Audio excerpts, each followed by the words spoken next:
Assalamualaikum warahmatullahi wabarakatuh. Bismillahirrahmanirrahim.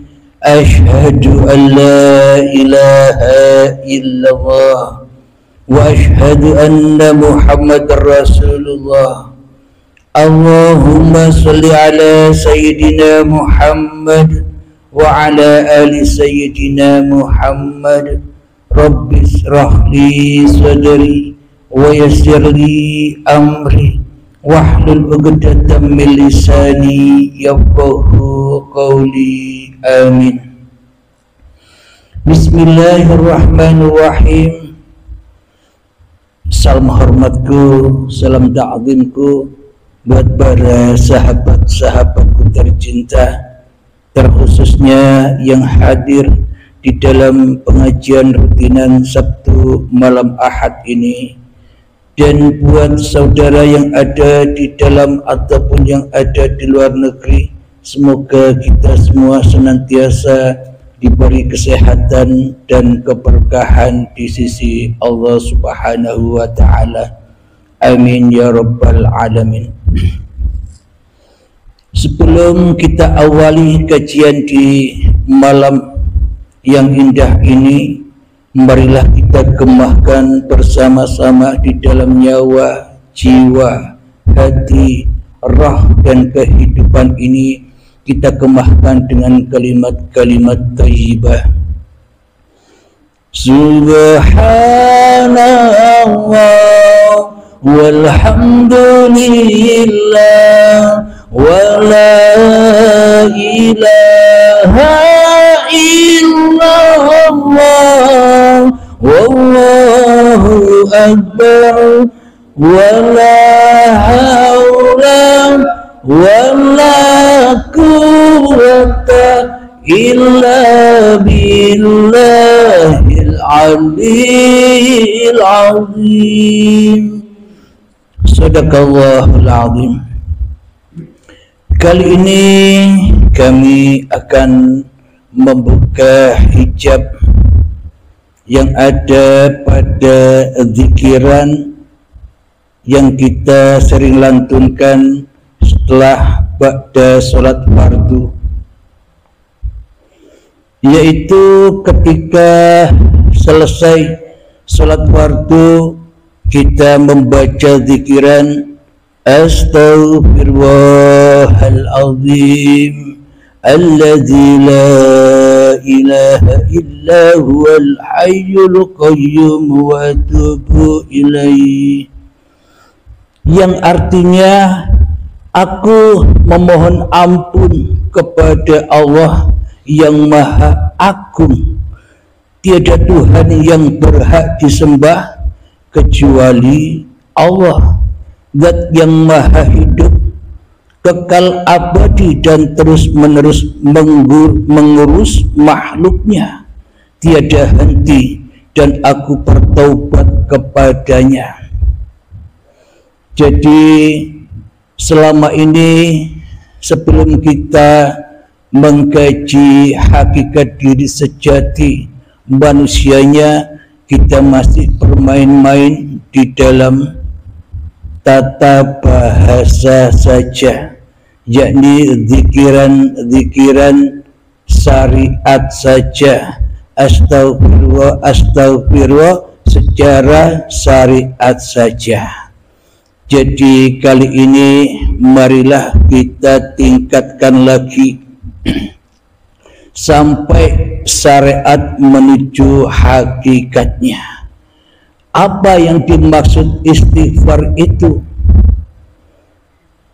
Apa yang dimaksud mohon ampunan itu? Yang dimaksud istighfar dan mohon ampunan itu hakikatnya yakni bertaubat dari menjadi Tuhan di dalam hati kita. Jadi meskipun ribuan kali kita baca istighfar, sementara di dalam hati kita masih mensekutukan Allah dengan diri kita, masih menyerupai Allah dengan diri kita. Kita masih merasa lebih wujud daripada wujudullah. Kita merasa lebih hidup daripada hidupnya Allah. Meskipun ribuan kali kita baca istighfar, semakin jauh kita dari Allah.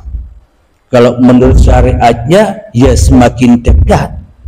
Akan tetapi dekat dengan apa? Dekat dengan rasa bangga kita sudah bisa membaca istighfar yang sedemikian banyaknya. Kita merasa sudah mulia setelah membaca istighfar yang ribuan kali.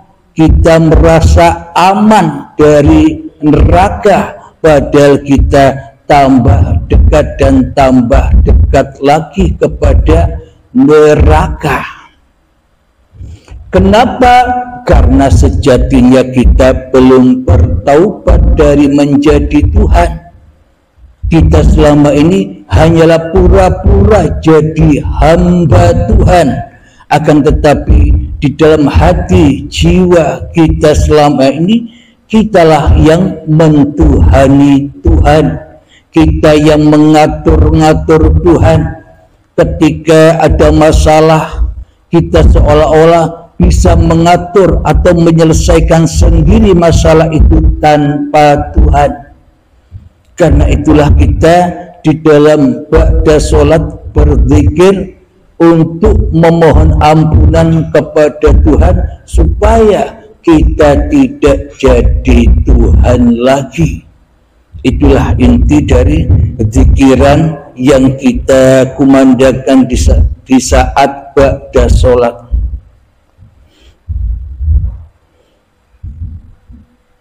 Kemudian La ilaha illallah wahdahu la syarika lah, lahu mulku wa lahul hamdu yuhyi wa yumitu wa huwa ala kulli syai'in qadir. Allahumma la mani'a, artinya tiada Rabb atau tiada Tuhan yang berhak disembah selain Allah yang Maha Esa, tidak ada sekutu baginya. Alhamdulillahirabbil alamin. Bagaimana mungkin kita bisa menyembah Allah di dalam hati kita, sementara di dalam hati kita yang wujud, yang nyata, yang nampak, yang hadir masih diri manusia kita yang wujud. Bagaimana mungkin kita bisa menyerahkan apapun yang kita kerjakan, aktivitas apapun yang kita kerjakan, sedangkan Tuhannya gaib, Tuhannya tidak ada. Bagaimana mungkin akan diterima semua amal kita sejak akil balai hingga setua ini bila Tuhannya saja gaib? Berarti secara tidak langsung kita ketahui di dalam hati kita bahwa semua amal ibadah kita tidak akan sampai kepada Allah, namun hanya untuk pemuas hawa nafsu kita sendiri saja. Karena yang wujud di dalam hati kita adalah diri kita, karena yang hidup di dalam hati kita diri kita, yang berpuasa di dalam sholat, zikir, dan di dalam kehidupan ini, semua aktivitas kita akui sebagai milik kita. Bagaimana sampai kepada Allah? Sedangkan kita mengaku-akui kehidupan, sedangkan kita mengaku-akui di dalam setiap kita beramal masih diri manusia kita yang melakukannya. Jadi selama ini kita hanya pura-pura menyembah, tapi hakikatnya kita selama ini hanya memusuhi Allah saja. Kenapa kita memusuhi Allah? Karena kita tidak rela, karena kita tidak ridho bila Allah mentuhani kita semua. Hidup dituhani Allah, badan dituhani Allah, ilmu dituhani Allah, amal dituhani Allah, dan semuanya dituhani oleh Allah. Kita selama ini tidak rela, tidak ridho. Kenapa? Karena kita belum Islam. Hati kita belum pasrah, hati kita belum menyerah dan pasrahkan total jenderal semua apa yang milik kita diserahkan kepada Sang Pencipta. Bila sudah diserahkan, dipasrahkan, maka itulah yang dimaksud bertuhan. Inna lillahi wa inna ilaihi raji'un. Itulah yang dimaksud lillahi ta'ala itu.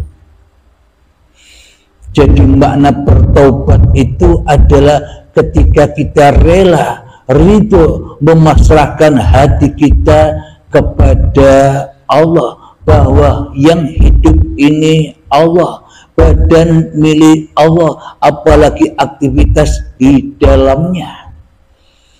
Jadi kembali pasrah, rela, ridho kembali kepada Allah, itulah yang dimaksud Isra Mi'raj.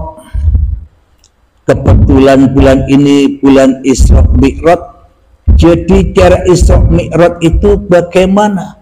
Ya kembali kepada Tuhan. Kembali kepada Tuhan itu yang bagaimana? Tiadakan dirimu di hatimu.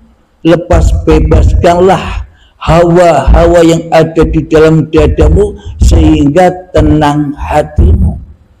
Jadi itulah yang dikatakan Isra Mi'raj.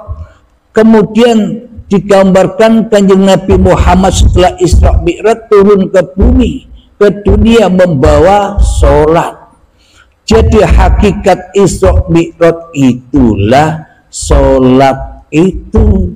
Jadi yang dimaksud sholat itu ya Isra Mi'raj, ketika kita menjalani rutinitas kehidupan ini datangnya dari Allah dan kembali kepada Allah.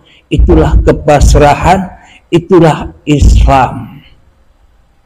Jadi kalau belum Islam ya sulit beribadah kepada Allah, sulit mengabdi kepada Allah. Beribadah dan mengabdi itu apa sih? Beribadah dan mengabdi itu maknanya matikan dirimu di dalam hatimu, di dalam kehidupan ini. Maka ketika Muhammad bukan kau yang melempar, Halim bukan kau yang beraktivitas, bukan kau yang duduk, bukan kau yang naik kereta. Bila itu sudah teraplikasi di dalam hati kita, itulah yang dimaksud Isra Mi'raj. Dan itulah yang dimaksud sholat itu. Aqimis sholata lidzikri. Tegakkan sholat, bukan mengerjakan sholat. Yakni menegakkan bahwa hidup ini loh Allah. Itulah sholat. Jadi ketika kita sholat, tegakkan juga bahwa yang berbuat ini Allah, itulah lillahi ta'ala.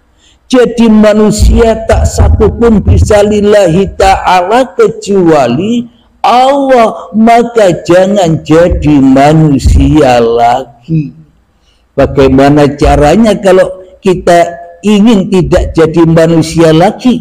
Ya jangan merasa hidup ini hidupmu, badan ini badanmu. Itulah yang dikatakan mati sebelum mati, dan itulah yang dikatakan syahadat. Bila sudah nampak semuanya wujudullah, maka yang nampak di alam semesta ini pun juga wujudullah. Bila yang nampak di dalam hati kita hawa nafsu kita, akhirnya yang nampak di luar diri kita pun jenis-jenis makhluk, nama-nama yang banyak. Kita takkan pernah bisa meliputi nama-nama yang banyak hingga menjadi uripe Allah bila uripe Allah masih gaib. Uripe Allah masih diaku-akui sebagai uripe manusianya. Akhirnya Isra Mi'raj kita bukan ketemu Allah, tapi ketemu iblis. Bila sudah ketemu iblis, maka semuanya akan menjadi fitnah belaka. Sholatnya fitnah, hidupnya fitnah, badannya fitnah, hartanya fitnah, anaknya fitnah, ilmunya fitnah, amalnya fitnah, semuanya di dalam fitnah dan semuanya di dalam belenggu-belenggu jahanam yang siap membakar hati kita. Alhamdulillahirabbil alamin. Jadi hakikat Isra Mi'raj itu bila manusianya belum bertaubat, ya tidak bisa Isra Mi'raj.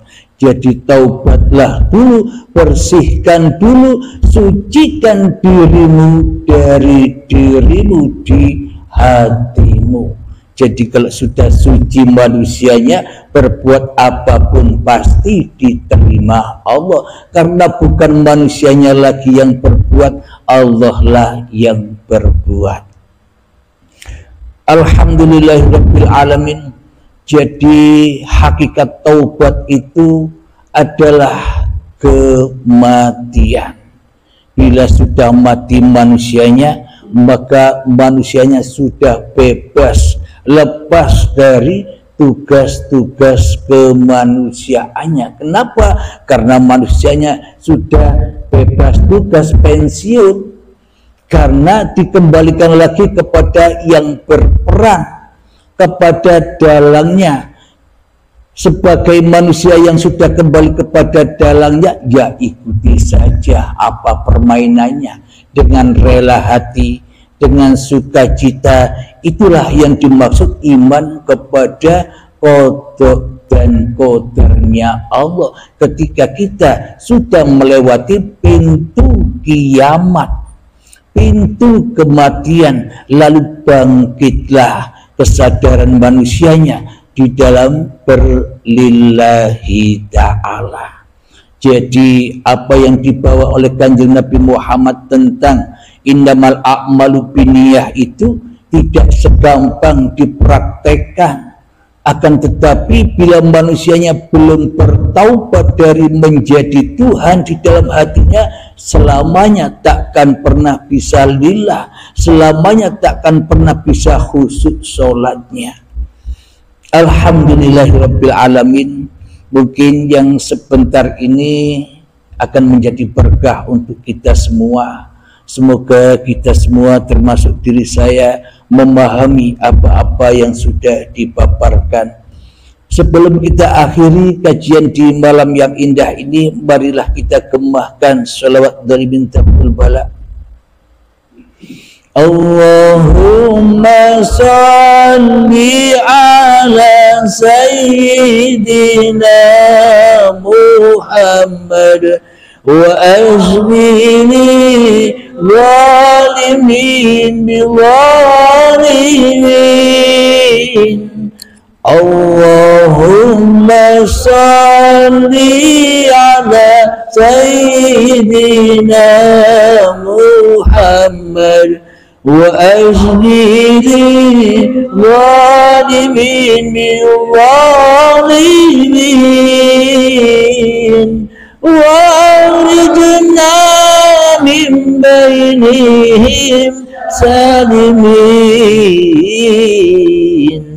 wa ala alihi wa sahbihi ajma'in. Bismillahirrahmanirrahim. Alhamdulillahirabbil alamin. Allahumma shalli ala sayyidina Muhammad wa ala ali sayyidina Muhammad. Allahumma ya qadiyal hajat, Allahumma ya mujibad da'awat, Allahumma ya rafi'ad darajat, Allahumma ya muhillal muskilat, Allahumma ya syafiyal amrat, Allahumma ya kafiyal muhimmat, Allahumma ya dafi'al bariyat. Allahumma khtim lana bil iman, Allahumma khtim lana bil Islam bijahi sayyidil mursalin. Rabbana atina fid dunya hasanah wa fil akhirati hasanah wa qina adzabannar. Wa sallallahu ala sayyidina Muhammad wa ala alihi wa sahbihi wa sallam. Walhamdulillahi rabbil alamin. Akhirul kalam. Assalamualaikum warahmatullahi wabarakatuh.